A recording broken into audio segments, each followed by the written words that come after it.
Nakakatakot ay tsura oh. So, ikaw din taga Kabangkalan. Bossing, nagpapalit ng net. Kasama ba tayo sa vlog? Kasama sa vlog yan para basketball tayo. Ohoy! Pogi na, gwapo pa. Yan.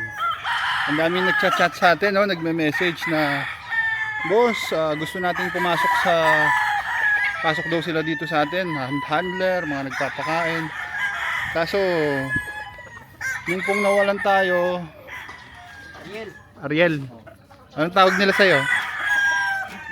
Bansoy.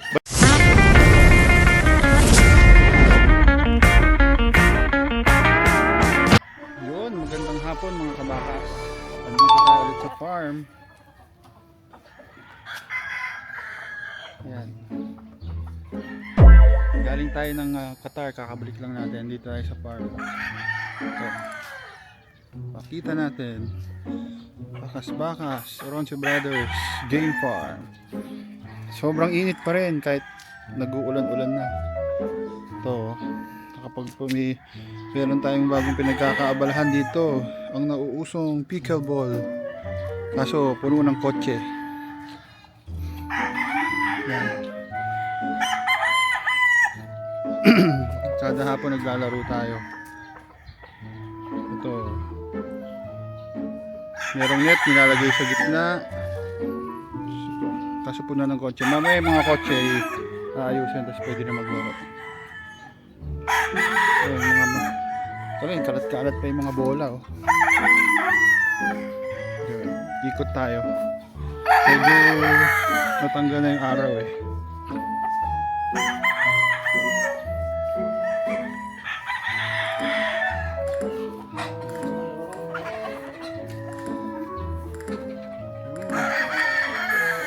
Yung iniwan ko kayo, wala pang mga kayabang-yabang ngayon oh. Yayabang na oh.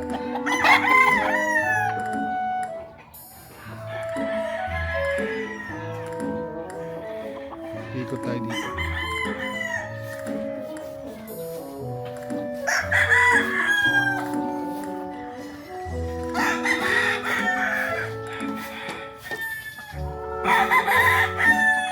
Ito. Ano kasi pangalan mo, ano? Ariel. Anong tawag nila sa'yo? Bansoy. Bansoy. Saan galing yung Bansoy?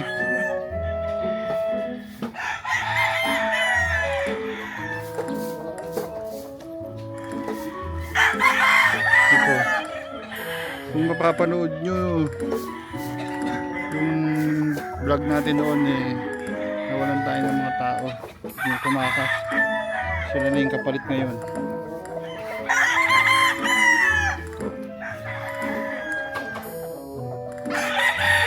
Tatlo sila nila baby.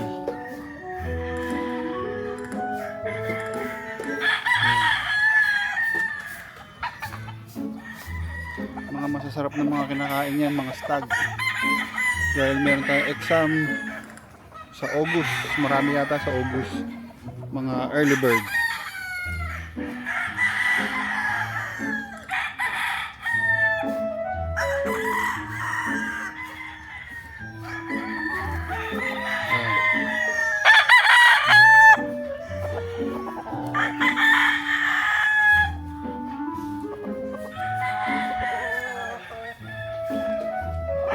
Ohoy!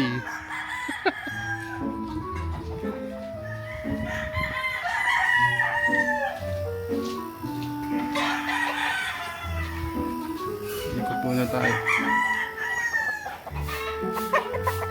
Kulay puti pa din ang ano dahil nagpasabay ulit tayo ng apog. Sabi kasi sa news eh, sa weather eh uulan eh, hindi umulan. Tuyo pa rin.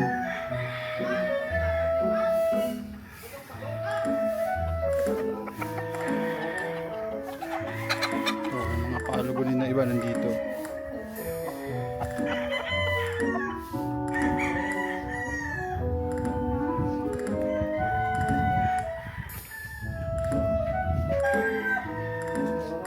Ito, tayo nagbebenta ng motor, puro motor. Oronce Brothers Game Farm.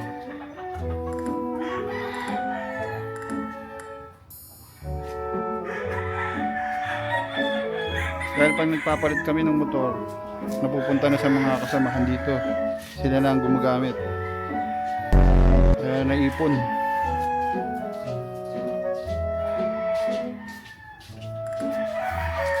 Ito si baby. Baby, mag-hi ka muna dito ulit. Ayoko na, nahiyan ako. Ay, hiya. Baby, na-post nga kita eh.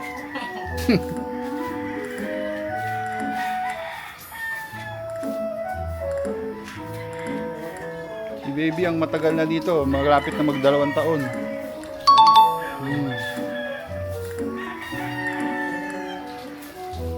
Tapos yung mga bago, mga kamag-anak mo ba yun, baby? Pinsan mo ba yung mga yon? Yung isa, pinsan, maliit. Ah, pinsan mo yun. Yung matanda, pitpahay. Na? Pitpahay. Kapitbahay, ayun. Mababait, mga taga-Kabangkalan.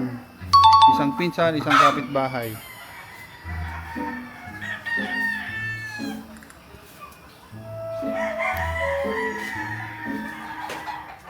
Yun. Ito, tignan naman natin dito. Sakto, nagpapalit ng net. Si Bossing, nagpapalit ng net. Kasama ba tayo sa vlog? Kasama sa vlog yan. Basketball tayo, ang ganda oh.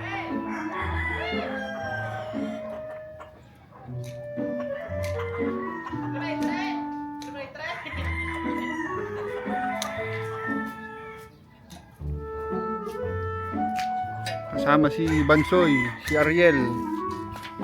Taga Kabangkalan din, taga Kabangkalan ka din. Ayun. Basketball player Basketball player ka na. din? Ispalitan mo lang yung time? Oo.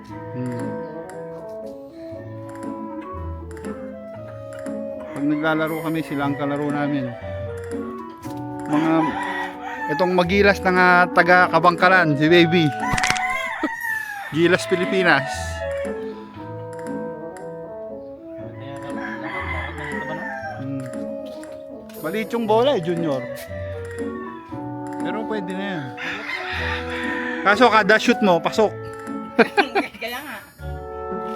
Ah! Sabi ba?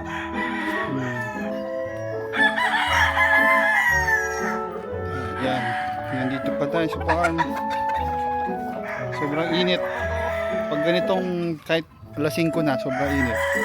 Hindi pa rin tayo nagpapakain kasi yung mga manok hindi nag-uubos. Nagtitira sila. Yan oh, mga nakalabas ang pakpak niya.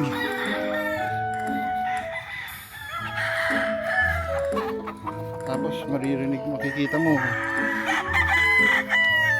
Kakaiba yung paghinga nila. Dito natin si Tulindoy. Nagpahukay tayo dito eh. Tapos yung mga kalat-kalat doon kinakabit.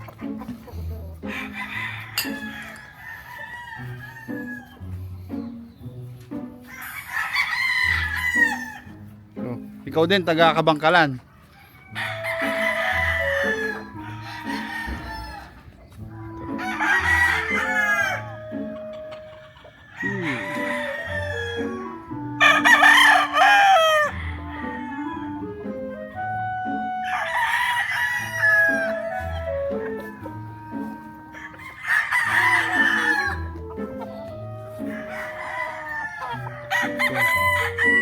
Para sa mahilig sa Spangle, ito, may dalawa pa tayo dito.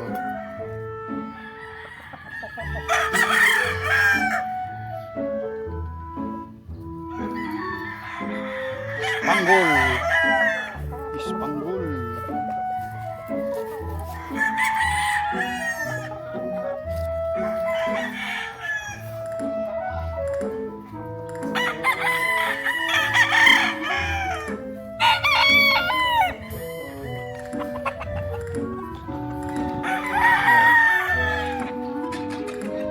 Pala ulit si Charles Oronce ng Oronce Brothers Game Farm. Ayan. Ang dami nagchat-chat sa atin, no? Nagme-message na, boss, gusto natin pumasok sa pasok daw sila dito sa atin, handler, mga nagpapakain. Kaso, yung pong nawalan tayo, yung may umalis, makakuha po tayo agad ng kapalit. Mga pinsan at kamag-anak ni baby, yung tao natin dito. Kilala na natin siya, magdadalawang taon na siya dito. Kinuha natin yung mga kamag-anak niya. Mababait, mga taga-Kabangkalan, wala akong masabi. Masipag, magiras, mababait. Yan o. Yan lang naman ang trabaho nila pag umaga. Pagkatapos nila, yun, pwede na magpahinga, kain na. Tapos paghapon ulit, bandang alas 4, doon lang ulit. Kaya sa mga nagsasabing overtrabaho kaya umaalis, yun po ang di totoo. So dito sa atin meron silang, dito sa atin ang mga tao natin meron silang sweldo, libre bigas. Tapos every 2 weeks po binibilan natin sila ng grocery. Tapos nakakalan din sila sa pagluluto, walang problema.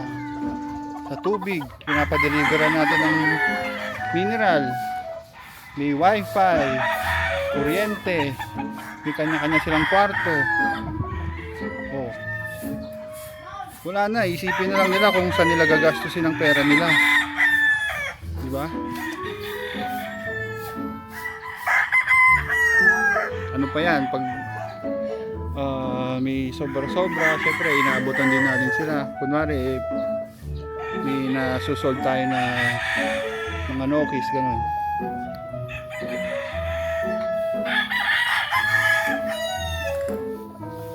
Marami pang extra. Nainutusan mo pa sila ng iba pa, extra na naman yun. Ganun po tayo dito, kaya imposible yung mga sinasabi ng ibang tao na kulang sa ganito, kulang sa ganyan, kaya tumakas. Kasi po yung huling umalis dito, ang issue nun matagal na gusto umalis. Tapos bigla niyang sinabi gustong pumasok ng kuya at ate. Bandang huli nag-chat sa atin yung ate niya, nagpasundo lang daw pala talaga yung kapatid. Pero sana kasi sinabi ng maayos, hindi na lang tumakas, no? Ang ginawa, bumali ng bumali. Kaya yun ang mahirap. Tapos parang ikaw pa yung mali sa tingin ng ibang tao. Bumali ng bumali. Tapos sabihin hindi pinapakain samantalang kumpleto, may grocery pa. Kung anong kinakain ng namin, hindi naman sa kanila. Ito.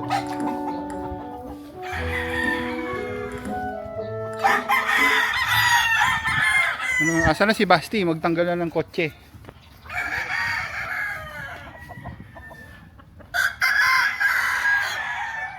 Yan, mamaya ulit.